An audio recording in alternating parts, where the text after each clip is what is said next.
is John Doherty. John is the founder of the Family Album Company, where he brings decades of experience in digitalization and archive services to help families preserve cherished memories like that. Before launching his own company, John spent years working with legacy institutions like the Wrigley family, documenting all their family memories and Wrigley Fields, chewing gum, all that. The Billy Graham Association, the Art Institute of Chicago, helping them safeguard their history at scale.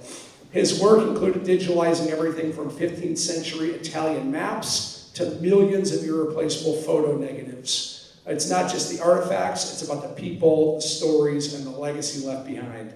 John's mission is simple: to protect the past by converting analog memories into digital treasuries that can live on for generations. John lives in the Chicago area. He married his bride, Julie, 35 years ago.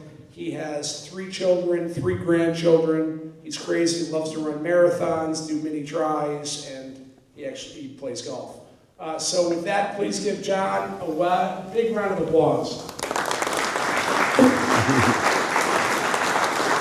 I saw that. I loved it. Do I use the mic? Yeah. Thank you, PJ. I actually watched that episode the other day, and I promise I don't do that to my clients' photos. But AI is coming. Well, thanks for coming out, guys. This was a great group. I was here a couple of weeks ago with the guy talking about the hill taking, and I was really welcomed, and it was a great talk. But today, I'm going to share with you some special memories. And at the end of my talk, there's sheets on your tables that I would really want you guys to discuss with your tables and really buy into this. My dad is my legacy. He taught me everything. And when I was a young boy, I started caddying at the Beverly Country Club when I was only 11 years old. And I would get up really early to go get loops. But no matter what time I woke up, I found my dad in the living room with his Bible. He chose to get up early and enjoy that peace and quiet before the madness of his day started, and spend it with Scripture. And I never really got it as a kid. But the Bible says, remember, teach your children and their children after them. And faith has been a big part of my life, and it's a big part of my whole family's life. My dad had a tough time growing up. It started from the beginning. This is a photo that I received a year ago from my sister. The woman on the left is my biological grandmother. This is the first picture I'd ever seen of her, and it's the only picture I have. And it was 58. I was 58 years old when I saw it. The woman on the right is the woman I knew as my grandmother, Nellie. My grandmother, my biological grandmother, was tiny. You can tell from this picture, she's like 4'10". And the doctor said, you're going to have a really tough time having your baby. We're going to have to do a cesarean section. And so it was up to her and my grandfather to decide on what they were going to do. And against his wishes, she said, I want to have the baby, knowing full well that there was a really high risk. And unfortunately, she didn't survive the birth. There weren't even antibiotics back then, and we figure she died a few days later of an infection. So my grandfather was there alone with a son, didn't know what to do, and he called for his sister to come from Philadelphia, and that's Nellie. And we have the letter she wrote back saying she would come for a year. Well, she stayed about 75. They grew up in a town or a section of the city called Canaryville, which is by the stockyards. My dad said his street actually dead end into the stockyards. And I can't imagine living in that environment. It had to be a pretty rough place to grow up. But he did find humor in some of the things he did, and one of his favorite stories, and he'd like to throw at me whenever I was complaining about food in the house, is a snack for him growing up was him and his buddies would build a fire in the street, and they would take potatoes and stick them on sticks and put them in the fire. And that was a snack for them, eating potatoes after they cooked them in the fire. So I used to throw that at my kids too. And when my 3 grandsons are old enough, they're going to be hearing that story when they start complaining about something that they really shouldn't be complaining about. So fast forward to the family that my parents built. My parents, faith was a big deal to them. My mom was an Irish Catholic immigrant. My dad was a Southside Irish Catholic. So it was a big part of our lives. The church was always a big part of our social life. And my parents started to have kids. They had a girl, and they had a boy, and they had a girl, and a girl, and a girl, and a girl. 6 kids in 7 years, 5 daughters and a son, and then God blessed them 4 years later with me. And I was the light of their lives, just ask me. But growing up on the south side, everything is about what parish are you from. So church was a big deal for us. My dad was one of the Knights of Columbus with the sword and everything. And he raised money to build St. Thomas More Church, going door to door in the parish. He was a lector, commentator, Eucharistic minister. He did everything but say the Mass. And it was really a good foundation for me because him growing up, he could have turned out a lot different growing up the way he did in a tough neighborhood with a really, really tough dad who sometimes took it out on him for the fact that he didn't have a wife anymore. This is a picture of my parents' favorite spot on earth. It's our cottage up in Williams Bay, Wisconsin. We're about a block off the lake, and that's a picture with them and 17 of their grandchildren. There's 2 missing. My nephew and my son had yet to be born. My son is the youngest of the whole tribe. And now we're up to 20 great-grandchildren. But 1999 was a tough year. We lost my mom that year, way too young. She was in her 60s, and I was only 32 at the time, and my kids were really small. And then in 2010, we lost my dad. He was the rock of the family. He was the calm in the storm. And when you have 7 kids and 5 daughters, there's a lot of storm. And it was a really, really big hole that left in our lives. 2 nights before he passed away, and we knew the end was coming, all 19 grandchildren stayed at his condo overnight with him, and they had a sleepover, they called it. There were kids' bodies everywhere, and us adults left them alone because they wanted to be together and be with Grandpa. It was then I realized that if I don't do something, my kids, all the nieces and nephews, the generations that come, we're not going to know the great man that he was and the story about my mom's immigration here, which was another story for another time. So I decided to start a family album company because I feel everyone has a family story that needs to be protected. And that's how I started. So, PJ talked about my career before doing this on my own. And I started doing these big projects for these really famous, affluent people and families. And I said, everyone needs this service. And I tried presenting it to the owner of the company, and he had no interest in it. So I said, all right, I'll go do it. And I've never regretted a single moment of starting it on my own. When I go in and I work with families, I feel like God is working through me to share their life stories that He made for them and their family. So even in the Bible, it commands us to write things down to tell future generations, okay? To build stones of remembrance. The Bible is really the greatest family archive. It starts from the very beginning, obviously, and it goes through all the challenges people faced in their lives and in their faith. And there's testimonials in there and a lot of genealogy, which is a big part of what I do. Today, I'm going to take you on a good old-fashioned family road trip. Many of you have been on them, and we're going to visit 3 of my clients. And you're going to see how God has worked through them to bring and save their archives for future generations.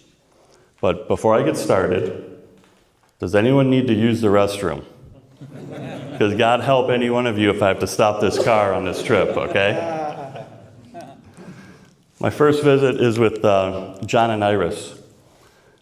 Iris reached out to me because she had a big problem. And she was wondering if I could help her develop a product that could help her husband. And she wanted me to come over and meet them. So I went over and met them. It was a 1-bedroom condo. And I walked in, and I tried keeping a good poker face, but I was struck. The only furniture in the place was a hospital bed that John was in, and he was on a respirator. John had been battling ALS, Lou Gehrig's disease, for years. And he was at a point now where he could only blink his eyes. And I'd never seen anything like that, even though my parents went through hospice, but this was something at a different level. He was on a respirator. The only things in the room were the machines that keep him alive and all the boxes of supplies needed for the caregivers to make him comfortable. And at this point, I didn't really know how I was going to be able to help. But she had heard that I digitized family memories. And whenever she left the condominium, I get kind of choked up about this story. The caregivers would only put on television like their shows, and they didn't speak English. So Iris would go about her day, come back, and she could see in John's eyes that he was miserable, just completely uncomfortable, and it broke her heart. So she wanted to see if I could build something that he could watch. And I said, well, I don't see any pictures or anything. What do you have? And she said, they're all in storage. When I sold my house to come here to provide for John, I didn't have the mental capacity or the physical energy in order to go through it myself. So she threw it all in storage. And she knew that her father-in-law took a lot of video, photos, he built slideshows, and she knew it was there.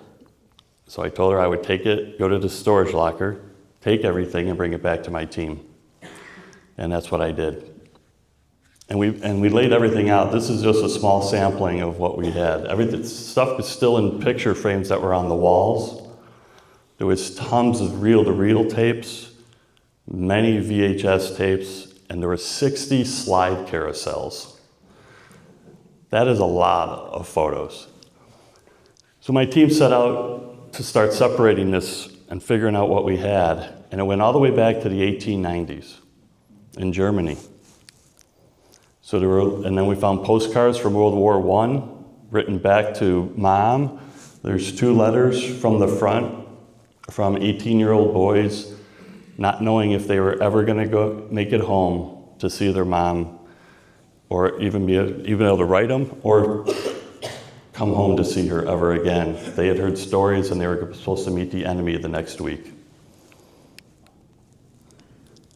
So the God of all comfort comforts us in our troubles. And sometimes that comes down to sharing memories of our past and our loved ones and who made us who we are. When I went back to the condominium, I was very excited because I built 16 hours of videos and slideshows for John to watch.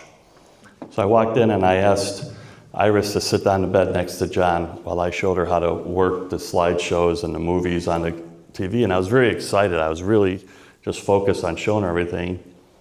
And at the end, I turned and looked at her to see if they were enjoying it. And she had slid down and had her head resting on John's chest. And they both had tears coming down their eyes. And I could feel God's presence in the room then. It was an unbelievable feeling that I had, that I would be able to give them this comfort in this really just awful time in their life. And I'll never forget it. My next stop is Jack and Mary Ann. This is a downsizing story. Jack called me up and said he had a few videotapes that he needed to get out of his house. His wife was all over him. I'm like, okay. So I went over to the house, and Mary Ann said, I need this stuff out of my house now. He's driving me crazy.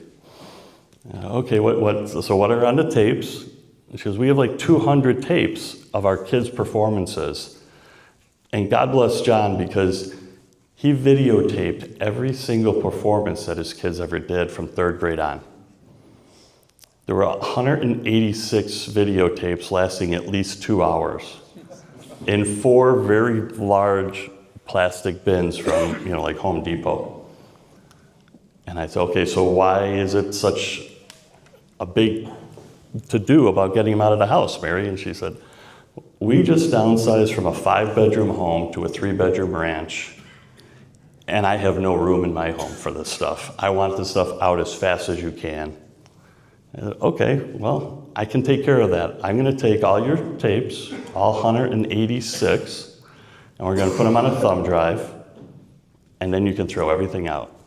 And after, she was a little skeptical, so I explained the technology to her. And it took about a month. It was right around the end of, about this time of year, maybe I finished just after Thanksgiving. And she said, well, what do I do now? And I said, well, I'm going to give you 3 copies of your drive, and you're going to give them to your kids for Christmas. So I delivered them to her with red ribbons on them. I said, just hang them on the tree and tell them to go get their gifts. And that's what they did. I talked to her the following January, because I always like to follow up with my clients to make sure they're using their drives. I don't want you to have all this work done and then just throw it in a drawer. You might as well just left the boxes in the attic. So I call my clients, and if they're not using them, I try to, kick them in the butt a little bit to start looking into it. She said it was the most special Christmas they had had in a long, long time. They put a thumb drive in, and they watched the videos all day long. Their grandkids were there. They got to see their parents perform. They were, harassing each other about how dorky they looked and how bad they were. And it was just a really special, special day for all of them. And she said, their son said, Dad gave us the stories of our lives, not just a bunch of videos. And they were all touched. And when they went home, she said, they started putting their digitally born photos and videos that they're doing now for their kids onto the thumb drive. And that is what I have coined the phrase, the living digital archive. Because we digitize the past, and we're going to put all the digital stuff on it with it, and it's going to grow for generations to come. You wouldn't believe it, but our family memories matter more than we realize, guys. In the future, your kids, your grandchildren, or your relatives are going to really want to hear your voice. They're going to want to see you interacting with your family, and it means a lot to them. We're coming on to Thanksgiving. There'll probably be photos and videos being taken. Those are the times that people love to look back on and enjoy. My next stop is Lenny and Dolores. Thought you guys might like these photos. Lenny's son Eric contacted me, and he said his wife was really into genealogy, and he heard about my Living Digital Archive program, and he wanted to know more. So I went over to their house, and in their basement they had bins on the wall, perfectly labeled. It was really, really nice to see after going through stuff like I usually see with John and Iris. And Lenny was a bombardier in World War II over Japan. And that's him looking out the cockpit on his bomber. And on the left, there's a bunch of these photos. They're actually the military cameras on the plane. And that's a picture of their escort when they're making their bombing runs off their wing. I thought that was a pretty cool photo. I cropped it and blew it up a little bit, but it says property of the United States Army.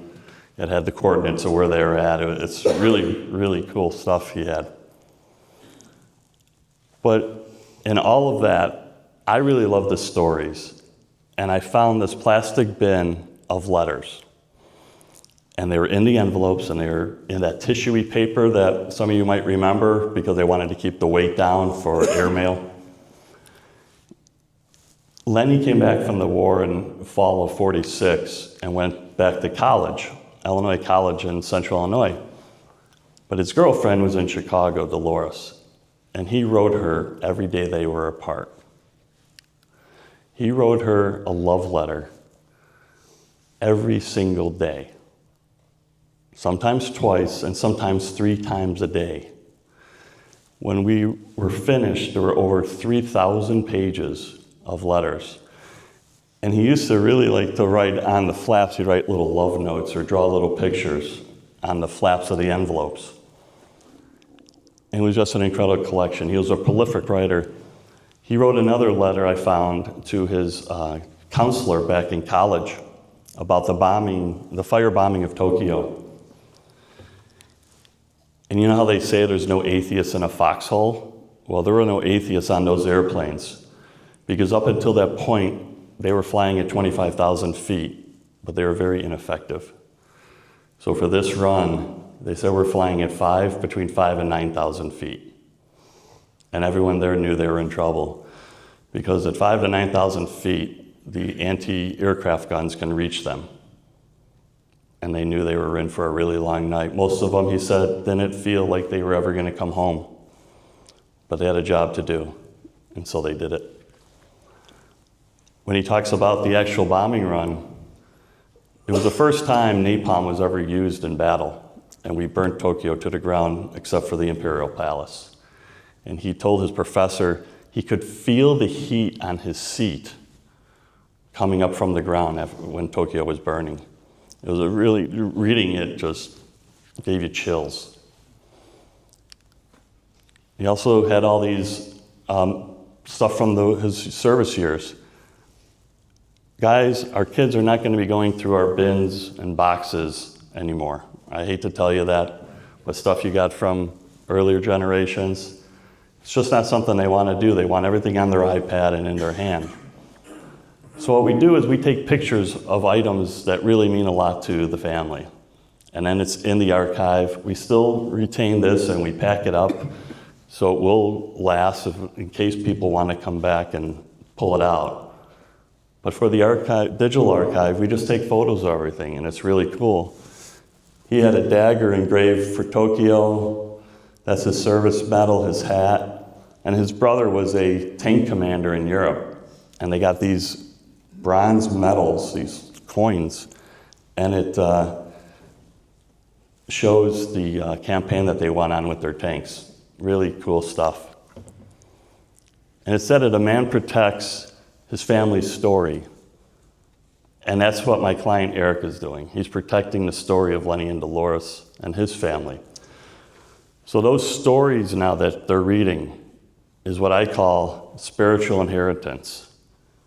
They are learning about the love story of how the family got started, and they're learning about the bravery that Lenny displayed in World War II. And this is what's running through their veins.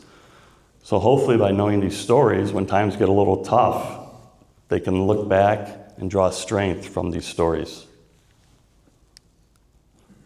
So that concludes the road trip, guys. We have a problem though, because time is ticking. And all those things that I digitize, they have a shelf life. Videos are getting really crispy and breaking apart. Photos are fading. The black and white photos last longer, but color photos fade a little bit faster. So we have to take action, and we have to act. So we're at a crossroads, and there's only 2 questions to ask. Do you want to take responsibility and digitize your family history? Or the other choice, and it is a choice, is to do nothing and say, someone else in the future will do this. I don't have time. Well, unfortunately, because things are decaying, they're not going to be around for other generations to digitize. We are the first generation in history that has the ability to preserve and protect our past for future generations. Once we can make it digital, it'll last forever. So I challenge you to consider this idea. you guys at Men's Fraternity, you're not people to pass the torch to other people. You know, you come here, you get up for a 6:15 Thursday meeting, 8 weeks at a time, I guess. And you guys make plans. You are action-orientated. You want to go out and help people, improve yourself. So I urge you to consider this, taking action and preserving your memories. So Men's Fraternity asks, what story are you writing with your life? And I'm going to put a little twist on it. What story of your life will your children be able to tell if none of your memories are there for them to help tell the story? So I went a little fast today, and that was for a reason. I know you guys are a brotherhood, and you help each other grow and be better people. So there's pieces of paper on the table, and there's 5 questions with some scripture lines with it also. And we save time, right? There's time for you guys to interact with each other. Share stories, share your favorite stories. What has formed you and gotten you to this place in your life? And if you do need to leave early, grab a sheet, take it with you. Find some time this weekend, either in the morning like my dad did, alone, with a cup of coffee, or if your thing is to stay up late and reflect, maybe have a glass of scotch. But you won't regret the exercise. It will really touch you, and it may change the way you think about your family and the way your kids are going to think about you. So, my cards are also on the tables. There's a QR code on the back to get to my website. There's a form there to reach out to me if you need help about anything. But you can also just pick up the phone and call me. I'll respond within 24 hours if I don't answer the first time. I love to hear family stories, and I have a lot of tips and tricks on how to get started and on your journey to really taking responsibility for your family memories. So I'll leave you guys to it. I'll be walking around if you have questions. And enjoy Thanksgiving. Make more family memories.